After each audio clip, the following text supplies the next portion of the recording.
Hi, today I'm going to be doing a review of the SVTC license plate camera. It can be used in the front or rear license plate of your car.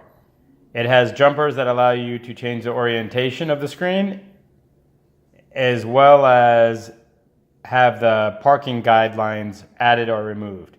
And I'll show you that. I have a 12-volt power adapter here and an RCA connector connected to a Samsung TV as a demonstration. So I'm going to pause it while I slowly open up the package. Hold on. So here is the package opened. Comes with an instruction manual, a thank you card for purchasing, and these are the jumpers. You don't want to lose these. I'll explain how these work. The actual unit itself, it does have a protective, it could have a protective lens cover on there. So you see I'm removing this? This you want to remove. It will change the clarity of the camera greatly. So you want to remove that probably after installation so you don't scratch up the camera. So keep it on, I guess, and then remove it after installation. Here's a RCA cable, very long. And here's a power adapter that will plug in to the camera right there, and that's for the RCA. The yellow is the RCA video, the red is for the power. And you can tap this into a power in your reverse camera if you want. I mean, in your reverse lights, you can tap this into the power for your reverse lights.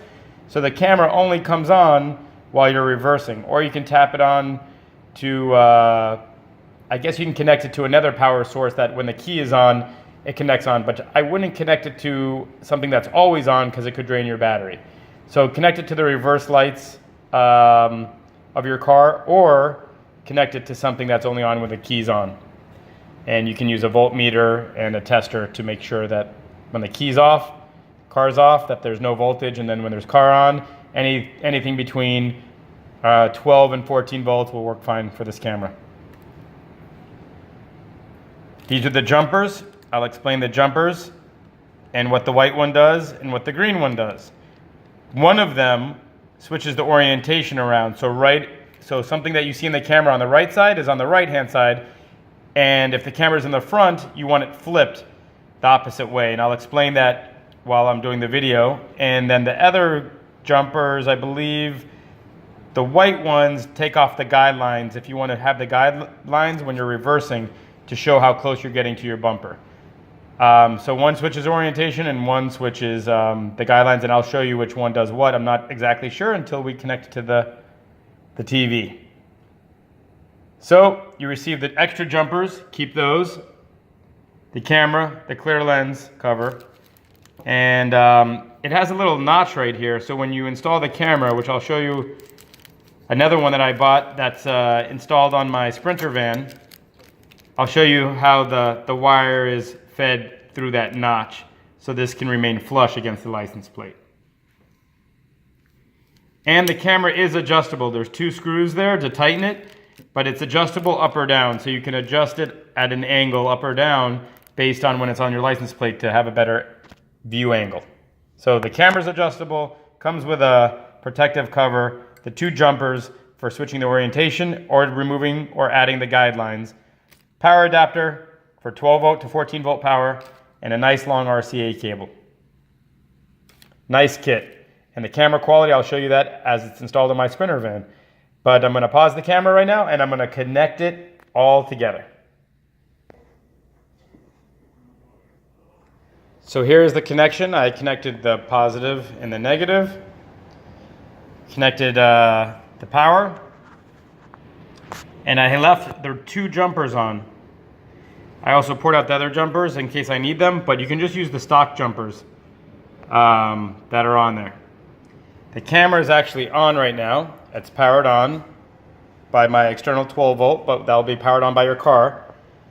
And you can see from the TV, it's showing the box and the guidelines. So this is how your reverse camera would look.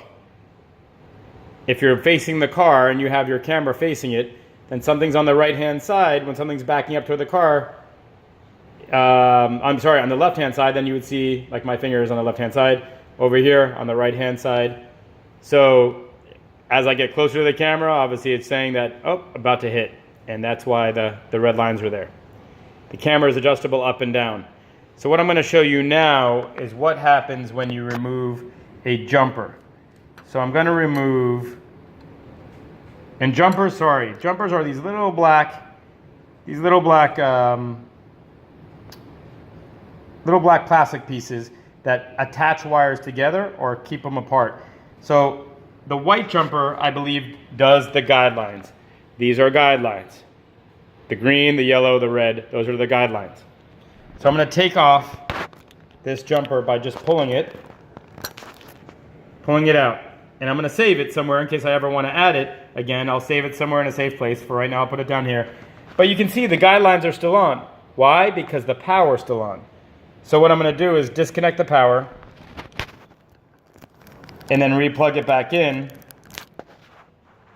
and the guidelines are gone. So if the camera's on my license plate in the rear, this is perfect. The guidelines are gone, and if the car's on the left, it shows the left. But let's say that this camera was on the front license plate, if you have a front license plate, or the front bumper.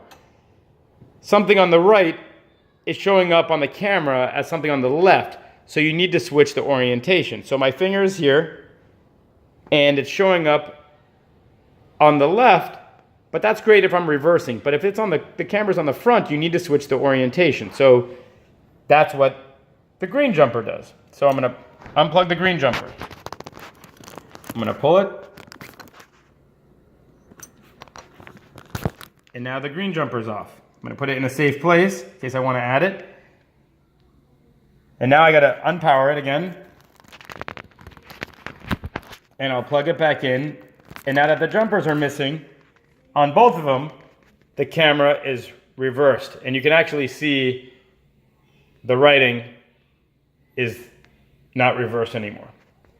So if something's on the left-hand side, if the car's going forward, if the car's going forward, pretend the car is going this way, something's right here, then on the camera, it shows that it's on the right-hand side, which is right.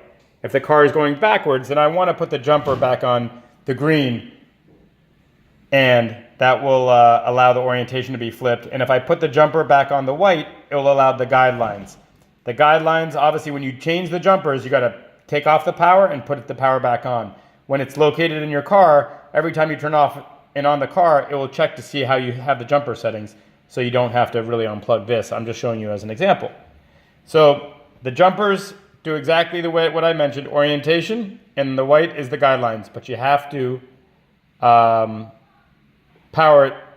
cycle the power. So I'm going to plug the jumper back in. I'm going to pause the camera real quick because I'll need both hands, and I'm going to put the jumper back in and recycle it, and you'll see that it will be reversed.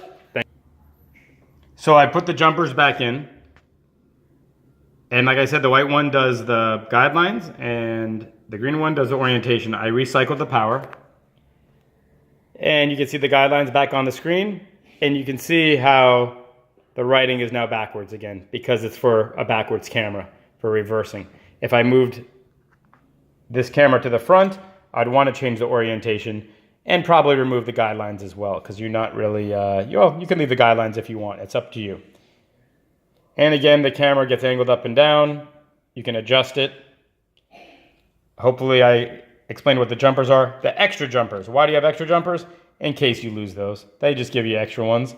And these are using heat shrink tube. There's your heat shrinked together, which I guess, keep it together. You can put a piece of tape around it, electrical tape, but they just give you extra jumpers in case you need them. So you can use the factory ones, but if you ever lose them, they give you some extra jumpers. You have the power, and you have a long RCA cable. It's probably 25 feet. I'm not sure exactly, but it might say in the description.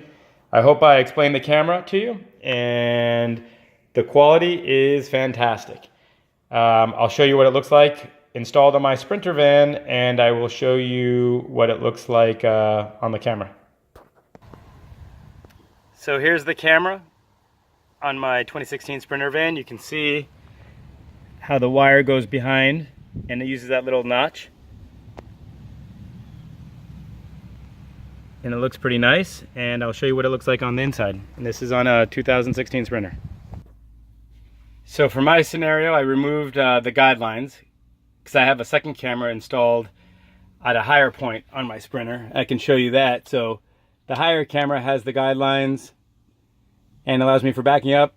The license plate cam, I put a switcher on there for an RCA switcher, but the license plate camera allows me just to view if I'm trailering something, or I would just want to get a better angle behind me of what the traffic is. I took off the guidelines and I left it at the factory with a jumper on for the left and right. I left the jumper on the green one, and I removed the guidelines from by removing the white jumper. And this other camera is a third brake light camera, and that allows me to see when I'm backing up, but the angle is not near as good as this one. So the SVT camera is amazing, good quality, no complaints, very easy to install. And if you drill through the back of your car to run the wire, make sure you use silicone to protect water from coming in. Actually, I'll show you the connection one more time. So again, here are the wires, the jumpers, the power wire, and the RCA. It also has this little skinny wire, so you only need to use a small drill bit to slip this through, to slip the wire through, to feed it to your through your car to your radio. So this separates. I'll separate it real quick, and you can see how small. That's a little 4-wire adapter, but this is about as that's the hole you need to make through your back of your car if you don't feed it through a crevice somewhere. But I made a drill. I drilled a little hole, bed this through, and then siliconed it, and I feel pretty secure about it. And then I fed this through to the power, wired this into the reverse light bulb, and ran the RCA to the factory radio. Enjoy again. SVTC license plate camera.